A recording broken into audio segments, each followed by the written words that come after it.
కాదు కాబట్టి ధైర్యంగా చెప్తున్నాను.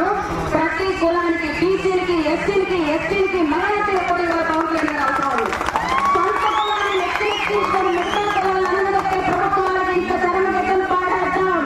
అన్ని కులాలను సమానంగా రాష్ట్రంలో ఎందుకు ప్రకటించే పవన్ కళ్యాణ్ గారికి అధికారం ఇద్దాం. గుర్తుపెట్టుకోండి, ఇవాళ రాష్ట్రంలో ఉన్న ప్రతి సామాన్యుడు అన్ని హక్కులు పొందగలగాలి. విద్య, వైద్యం అందరికీ అందుబాటులో ఉండాలి. రాష్ట్రంలో రోడ్లు, ప్రాజెక్టులు అన్ని మనందరికి అనుకూలంగా ఉండాలి. ప్రతి రైతు కన్నీళ్లు పెట్టకముందే, ప్రతి రైతు అప్పుల పాలవకముందే కొన్న పంట సాయం చేతికి రావాలి. ఏదైనా తుఫాను లాంటివి సంభవిస్తే ప్రతి ఒక్క రూపాయి ఆ రైతు ఏదో ఒక అఘాయిత్యానికి పాల్పడకముందే అతని జైల్లో పడాలి. అట్లాంటి ప్రభుత్వాన్ని రాష్ట్రంలో స్థాపించాలంటే పవన్ కళ్యాణ్ గారి వల్ల మాత్రమే సాధ్యం.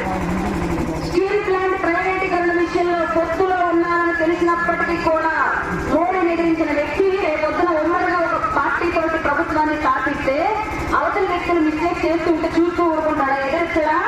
మన కోసం నిలబడ్డా, మన కోసం ఇల్లు వదిలేసిన వ్యక్తి తన భయం పవన్ కళ్యాణ్ గారి చరిత్రలో ఉందా? అట్లాంటి వ్యక్తిని నమ్మి ఆయన వెనకాల నడవడానికి ఇంకా సందేహించి క్వశ్చన్ ఆయన గురించే. రాష్ట్రంలో ఎప్పటి వరకు ఏ రాజకీయ నాయకుడి యొక్క చరిత్ర తీసుకున్నా అతని కన్నా ఎక్కువగా నిస్వార్థంగా నిలబడ్డ వాళ్ళు లేరు. అతనిలాగా జేబులు డబ్బులు తెచ్చి జనానికి పెట్టిన వాళ్ళు లేరు. అతనిలాగా తప్పు చేసే ప్రతి ఒక్కరు ఎదిరించిన వాళ్ళు.